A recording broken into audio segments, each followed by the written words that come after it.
being diagnosed with ADHD, especially if you're a little bit older, being diagnosed like I was 40, can feel a bit overwhelming because suddenly you're faced with this list of stuff that you struggle with. And now it's stuff you've struggled with all your life, but now it's in a list. And that can feel a bit deflating and overwhelming. And don't get me wrong, being diagnosed has been super empowering because I've been able to understand those struggles, stop beating myself up, and actually be more focused about putting strategies in place to manage. But however, it can still feel overwhelming, you know? So in today's episode of the Real Talk with Rhi podcast, we are going to focus on the positives, the plus sides, and even the superpowers of having ADHD. Because yes, while we may find some things more challenging, there are other areas where us ADHDers absolutely thrive. If you're new around here, hi, I'm Rhiannon Morgan. Everyone calls me Rhi. Welcome to the Real Talk with Rhi podcast. Thanks so much for tuning in, whether you're joining me here on YouTube or you're listening in your podcast provider, or welcome. Thanks so much for joining me. So, the struggles. We're going to touch briefly on the struggles because the struggles are talked about a lot, and then we're going to move on to some of the superpowers. And if you are watching here on YouTube and you have ADHD, or you're in the process of coming to terms with the fact you may have it and thinking about getting an assessment, do let me know if any of these resonate with you. So ADHD is largely about not having, it's supposed to be a deficit disorder, attention deficit hyperactivity disorder. Did I get that right? ADHD? Yes, ADHD, attention deficit hyperactivity disorder. And actually, there's not a deficit of attention often. It's just that as people with ADHD have too many things drawing our attention. So it's not like lack of attention, it's lack of being able to pick one, you know, because we have our attention drawn to so many different things. So obviously the challenges that come along with this are just having really chaotic brain. For years, I just thought it was mum life. I honestly thought it was baby brain. It was having lots of children. It was sleep deprivation. Now it was all of those things too, but ultimately I thought it was just all those things. I thought it was just being brought up in a not very organized household, and that all will have had its impact. But yeah, the very messy, chaotic, loads of thoughts all at once, that's an ADHD brain, and that can be really challenging. One of the biggest things I've struggled with most of my life, which is why I am so eat the frog now, because I have to force myself to do that, is procrastination. So many people with ADHD, and I can stick my hand up and say that I've done this so many times throughout my life, and it's something I still struggle with, even though it's something I do less, is procrastination. So it's like the task feels so big, I don't know where to start, and you end up in an ADHD paralysis and totally procrastinating things. And I cannot tell you, through my education career from school through to A-levels and university, how last minute I was with everything. It was awful. My GCSE English, which I managed to do well in because this is a superpower, but I did 2 years worth of coursework in less than a week, which is not cool. You should not be doing that. Don't tell my kids I was doing that. Anyway, rather than harping on about the negatives any longer, I have got a whole video about the signs and symptoms I noticed with myself with ADHD, including a whole playlist of the whole assessment and diagnosis journey, if you're interested in all of those kind of struggles, to see if you notice any of those in yourself. And then I'm not a doctor, but if it's worth you then seeing a doctor and potentially pursuing getting an assessment and diagnosis. Anyway, let's move on to some superpowers, because that's way more fun. So one of them is being really creative and just being able to come up with really great ideas. Now, obviously, one of the challenges with this is being able to harness, pin down, and see through on those ideas. But really, where this kind of comes into play as one of my superpowers is when I'm doing consultancy kind of stuff. So I don't do as many of them anymore, but I used to do a lot more consultancy where I'd do one-to-one sessions helping people with their business and their marketing, because before all this, I have a business studies and a marketing background. So when I do those sessions and people come to me with their business and where they're at and the problems, I find it so easy to then download and have all these brilliant ideas. And that's ideal for me because then I don't have to see through on those ideas. I'm just giving those ideas back to the people, the business owners, to go and work on and implement, then come back to me for more ideas and more help. But ultimately, the idea generation is something that works really, really well with my ADHD brain. And generally problem solving is a bit of a superpower too. So this obviously comes in super handy as a mum when you've got lots of children, and especially when like me, I've got 4 children with autism. So there are a number of problems to have to troubleshoot, but that kind of being able to think quickly on your feet and come up with quite creative solutions to things, I would say is definitely an ADHD superpower. Now, as I mentioned, I'm not actually a doctor, and none of this is supposed to be medical advice. I just feel like I need to say that whenever you put anything out on a podcast, on the internet, or anything like that, just to kind of cover myself. So just because you have got certain struggles I've mentioned, or you have got certain superpowers that kind of relate, doesn't mean you actually have or do not have ADHD. But I just think this is a really interesting conversation. It's a really nice way to focus on some of the positives, because having a neurodivergent brain, and it's similar with autism. It's like with my children with autism, this is how I kind of explain it to them. It's like, look, everyone struggles with something. Autism describes your particular set of struggles. ADHD describes my particular set of struggles. But along with those struggles also come superpowers, which can be really handy in certain situations in life. So creative thinking, really being able to think on the spot, really being able to kind of troubleshoot, and these are things that I can do, you know? And this is really obviously very helpful in my job at the moment, where I have 3 YouTube channels. I've got my main channel where I talk about like mum life, organisation, as well as like ADHD and autism. I've got my Disney channel where I share Disney vlogs, plus lots of help for families planning trips, specifically if they have neurodivergence in their family as well. And then I've got this channel, which is the podcast channel, which incidentally guys, if you are watching on YouTube, apparently over half of you are not subscribed. So it would do me, it would be really, really helpful to me if you could just hit that subscribe button. It doesn't actually cost anything. It's free to do, and it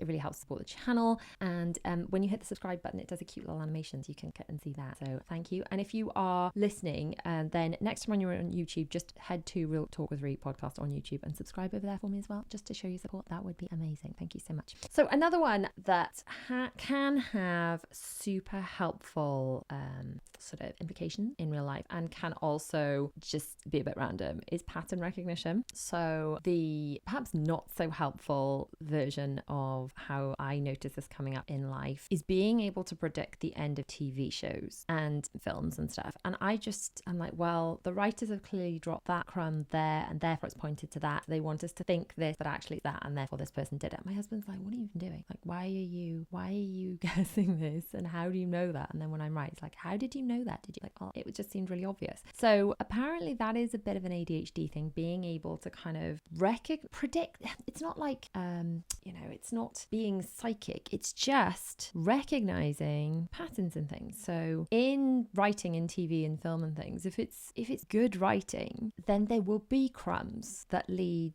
hidden crumbs that lead to potentially what the outcome are going to be. It's the kind of thing that, like if you watch a mystery or thriller and you watch it back and then it seems so obvious that those clues were there all along. I think people with ADHD are more likely to spot those clues earlier on. And another thing from pattern recognition then is being able, I would imagine this is really handy in certain jobs, being able to recognize patterns. And the example that comes to mind here is my therapist. So I've had therapy on and off alongside business coaching actually, and I've got to say therapy is like business coaching and business coaching is like therapy, and both of them are largely let's tidy up what's in your subconscious, and then that will make your life easier day to day and you will stop getting in your own way. It's like decluttering but for your mind. That's what therapy is, that's what business coaching is. They're one and the same, they just come from different angles. But my therapist also has ADHD, and from session 1 I could just see how he could read people and be like, oh well, because you've said this really tiny thing, I know about you, correct me if I'm wrong, but and I just think, wow. And that is a bit of an ADHD thing, being able to really pick up on these clues and patterns, and then that comes into really being able to read people. So I guess what I'm saying from the therapist point of view, if you are a therapist and you see like a lot of clients, you're going to start to see patterns, aren't you? And the more of things that you see, more of like the same recurring patterns you see, the easier it's going to be able to predict the outcome. I'm sure this is quite similar in a lot of industries, and this would be a bit of a superpower. Let me know if this kind of pattern recognition is a thing that you have as a bit of a superpower, and how it applies in your life and your specific career, because I'd find that really interesting, because I'm sure there are loads of examples I can't think of right now where that would be super helpful. But being able to read people, this is the next one that I wanted to talk about. Often I think people with ADHD almost seem to have this sixth sense and pick up on like the vibes of people a bit more. And again, I'm not saying it's a psychic thing, it's just just a way that our brains kind of work and pick up on the more subtle clues of what is going on. And you'll also find that quite a lot of the time people with ADHD will be like, I'm not sure about that person, that there's something off. And then later something will come to light and everyone will be like, oh wow, yeah, that there is definitely something off with that person, something happened. But often it's the person with ADHD that kind of spotted that way before. And that's just really interesting. So let me know if you have ADHD and if you are like really good at reading people, picking up on whether you're going to click with someone really quickly, picking up on whether that person is the kind of person you kind of want in your life or not really quite quickly, and if you turn out being right about that. There is a bit of a thing with ADHD of having a lot of empathy and really feeling deeply for other people. And I think this can be a superpower, obviously, because it's really great to have empathy for people. And, you know, as a mother, being able to have empathy for my children, that's what I want to be able to do. However, this one can have its downsides too, in that it can kind of go way over from empathy into people pleasing and being so concerned about how other people are, what they think, what they feel, that we kind of end up trying so hard to please people, we kind of forget about ourselves a little bit. And I know I experience this, and I've heard of a lot of other people with ADHD experiencing this, but let me know if you do too. That kind of worry about having upset someone, that, oh my goodness, did I say that thing? Did they take it the wrong way? I get so in my head about that. And I guess that's the way too many thoughts, overanalyzing things, spotting patterns. And I think sometimes it's just, you know, like, it's just not about you. Sometimes someone's just having a bad day and it's just not about you. But I do go a little bit overboard with the worry about like, oh my goodness, and especially I'm not saying I go out and ever get like super drunk anymore. Did maybe a little bit as a teenager. But if I even had like a glass of wine or something, then I'm far more likely to be like, oh my gosh, what did I say? What did I you know? So definitely the empathy thing can be a superpower for ADHD, but can also be a bit of a struggle too. Now this one is a bit weird, and I don't know if this is an ADHD thing or not, but it's definitely a me thing. But do let me know if you experience it too. And it's memorizing songs, not just the lyrics, but all the little intricacies of the song, as if the song itself has been downloaded to my brain, including all the oohs and the ahs and the twiddly bits. Yeah, it's a really odd one. I have not heard a song for, you know, forever. Like, I could not have heard a song for 20 years. And this happened recently, and I was of the age where the Backstreet Boys were very much a thing the first time around, and, you know, had the album, listened to it loads as a teenager. And one of the random album tracks, I decided to put my phone on like total shuffle mode, and I had, you know, I've got a lot of music downloaded on my phone, a lot, sort of every song I've ever had. If I once owned it as a CD, it's now been downloaded into my Apple library through Apple Music. So this really random, I think it was a Backstreet Boys song, came on, and it was genuinely like an album track. So it wasn't one that ever would have been played on the radio, since it wouldn't have made it to a playlist. It was a super random song. And I've got to be honest, this was a number of weeks ago. I can't remember what the exact song was now, but it was one from the depths of the album. It was not one of their hits. And I said to the children, okay, I honestly have not heard this song probably in 20 to 25 years. Let's see how I do with the lyrics. And I kid you not, it was not just that I knew every lyric, but every ooh and ah, and when it went up, and, you know, when they do their yes and all those bits, they were in my brain. And I feel like if I could harness this superpower into something more useful, I don't know, maybe quizzes or something. I don't know what would be more useful, but if I could harness that into something more useful, then wow, think of the millions I could make. But it's weird. It's like the songs are in my head and I can't delete them. You know, like when you've got your iPhone and you go to your storage and it's like this much of apps and this much of music and this much of grey space and you don't even know what it is and you can't get rid of it. That's the songs in my brain, and I just probably think I could do something more useful with that space in my brain, but it is what it is. And that is my super random. That's probably my most random and least useful superpower that is very little more than a party trick. But let me know if you have that too, or if that's just a me thing.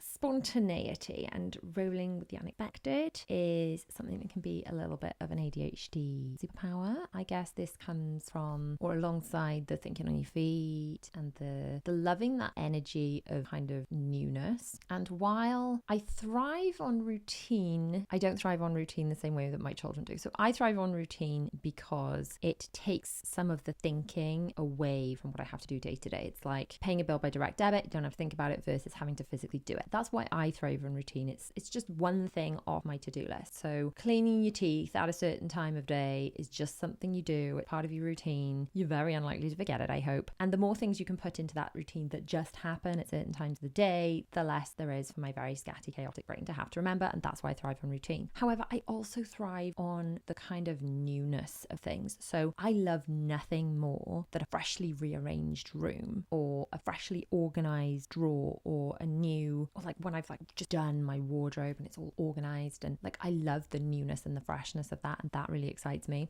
I guess the problem is that sometimes I can get these urges to go and do these, right, I'm just gonna like rearrange my office or pull out everything and organize this cupboard, and sometimes it can be a bit of a side quest from what I actually should be doing, and it's a little bit of a procrastination thing. And I definitely get that overwhelm in the middle of those projects where I've tipped everything out and I'm like, oh, what have I done? There's only one way through this now. It's like going on a bear hunt. Can't go over it, can't go under it. Oh no, we've got to go through it. And those moments can be super, super overwhelming. But those bursts of like, yeah, I've got a great idea and I'm going to do this, can be a superpower too, because if I can harness those moments, if we all can, and like go with things and just get things done, those are the times that I do things imperfectly, but they're done. Like it was one of those moments that got me to start my YouTube channel that ultimately turned into my business and my livelihood that I could do around my children, and that I could share things with people on the internet that end up with wonderful people sending me lovely messages thanking me for something I've shared in a video. So not only has starting my channel really obviously helps me support my family, I'm doing something I love, and I'm doing something that, like, honestly, when I get those messages, so if you've ever been one of those people that's taken the time to write me one of those messages, a comment or a DM or an email, and I got them from people that have been like, I've just got back off the plane, excuse me, my stomach's rumbling, I've just got back off the plane from Disney and I just had to message you as soon as I got back, thank you so much for your tips, it really made a difference. Or, you know, I get messages from people saying I followed along your autism journey videos and they really helped me feel less alone as my children were going through the same process, or because of something you said in one of your videos, now my children, or one of my children, have been assessed and now they've got this help in school and they're thriving. And those comments just light me up. And if it hadn't been for one of those moments where I was like, right, I'm going to do this, I'm just going to do it, and I just kind of get into one of those hyper focuses, which a hyper focus is sort of can be seen as a down side of ADHD, because you're so hyper focused on something you almost forget to eat or go to the toilet, which is less than ideal. But when I get into one of those things and I'm like, yes, I'm going to do this and I've got the energy and I'm going to do something imperfectly, rather than slipping into one of those procrastination things or overthink things and like I can't get out of that decision paralysis thing, it's led to some really great things. So as long as you can harness that superpower and really work it into the right way, and you end up with like a really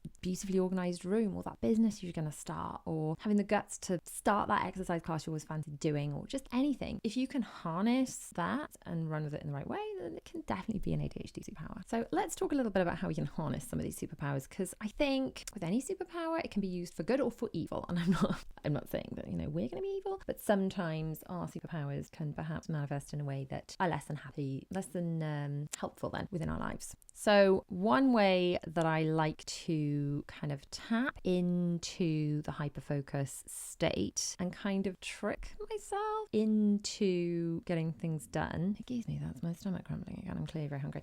But I like to trick myself by setting fake deadlines. So for example, packing last minute would really stress me out, because ultimately I wouldn't have the stuff that I need ready for my children, and then I wouldn't have everything washed, and ultimately it would stress me out because I know that we'd get on the trip and they wouldn't have what they need and they'd be stressed out, and that's not cool. So what I do is I set myself a fake deadline of when I need to be packed by, and that still creates that same urgency that you get from that packing the night before, but it also allows me enough breathing space to order what's missing from Amazon, or repair something, or wash something, or dry something that actually needs to be packed. So another example would be my videos. I know that in practice, leaving things till last minute isn't a practical way for me to work, because as a mum of 4 children, 3 of them living at at home. Our eldest is in uni, so he's not here all the time. But 3 of them living at home, like, I don't need to tell you this if you're a mum, but sometimes life happens. Like, for example, earlier this week, my 2 girls vomited for like 24 hours straight, and then obviously had to stay off school because of the 48-hour rule. They weren't allowed to go to school. So I had them home with me, first of all, like nursing them. Like, they were very poorly, and then they were home. So if I had left a job to be done for that night, you know, if a video had to go out that night or something, and I hadn't done it, it wouldn't have happened. So in order for my business to run, content still has to go out, videos still have to go out. Otherwise, you know, I don't make any money. So I've got to set fake deadlines. And this is what I do inside of my planners. I have got a planner store, which I designed these planners with, well, initially with mum life in mind before I realized I had ADHD. I have a section here for notes. These are my side quests. These are the things that I want to do instead of the thing I'm actually doing, all these brilliant ideas that come into my mind. And a great way to harness these great ideas is literally just to have a place to put them and keep them and store them. Because I think one of the things with ADHD is I think ideas pop into our brains and we come up with these great ideas, but the problem is they drift off into the abyss and we forget them. So a really great tip is just having one place, one planner, one notebook to just put all of your notes and all of your brilliant ideas and all of the things you're like, oh my goodness, I've got to do this. Keep them all in one place. And that could be the notes app in your phone. It can be anywhere. But I do have a section inside of my planners. I have my top 3 priorities for every day. I've got 30-minute increments. I've got my to-do list. It is all there for my brain to be like, okay, this is what I'm supposed to be doing. And then I've got all my note sections for all the ideas that pop into my head while I'm doing something that's perhaps a little bit boring and I don't want to do. And my brain is like, hey, let's go and do a side quest. And I have to go, no, write it down, do it later, finish what you're doing now. But doing those fake deadlines, there we go, I just went on a little ADHD side quest rant. Setting the fake deadlines to trigger that hyperfocus can be a really good hack. You can also use timers. The Pomodoro method's really good, where you work for 20 minutes and you take a break, and then you work for another 20 minutes and you take a break. And there are apps that you can download to your phone or your device that shut off all your other screen time things while you're supposed to be focused. I really like the one called, what is it called? Is it called Tree or Grow or something? I've talked about it before. Focus, grow. It grows a tree, and if you interrupt it during the focus, it kills the tree, which is kind of sad. Tree. It's not called Tree. Focus. There's one called Focus Keeper I like. Oh, Flora. There we go. It's called Flora. I believe it's a free one from the App Store. There is an upgrade that you can have, but I really like that one. And literally, you plant a seed and you have to focus during that time, because if you go away from the app, it kills the tree. And that's enough of gamifying things to help my ADHD brain kind of stay on track. So leveraging tools like your planner, like your Flora app, things like this can be so helpful for harnessing these superpowers and ultimately just helping you to focus and maximize that creativity. Because ADHD might mean that I'm going to forget to text you back, but it also means I can remember a song from the 90s as if I just heard it now this minute. So there are both, you know, challenges and obviously super helpful superpowers, as well as the actually more super helpful things like creative thinking. Like, probably if you've got ADHD, you can stand up and just talk and do a presentation on something if it's something you know about without a great deal of preparation. I know that's something that I've always been able to do. So yes, ADHD can bring its struggle. We're not going to lie, it brings its struggles, but I think it's also really good to focus on the things we can do, the positives, because yes, ADHD is a list of, I think it is really, isn't it? The same with any diagnosis. Autism is a list of struggles. ADHD is a list of struggles. But I think if we can flip that and be like, it's also got its list of strengths and superpowers, that's far more empowering. So I'd love you guys to just sound off in the comments if you're on YouTube. If you're listening on the podcast, then you can leave me, you can rate and review and subscribe, but you can't chat, which is a shame. But you can nip over to YouTube and just find this video on YouTube and you can comment. But do let me know in the comments, because I love the community around here where we kind of can chat and discuss these things. But let me know, what are your ADHD superpowers? Because I bet there are some that you guys have that I haven't mentioned. And I also bet that if you come up with them, I'll be like, oh, do you know what? I do that too. I bet we all have a lot more superpowers in common than we realise. So thank you for tuning in to another episode of Real Talk with Rhi. I will put my ADHD, rather, good grief brain, my ADHD diagnosis journey playlist on screen so you can kind of learn all about that in another video I know you'll love, or check out my Patreon, some early release videos, and hang out with me a little bit more. See you guys soon. Bye.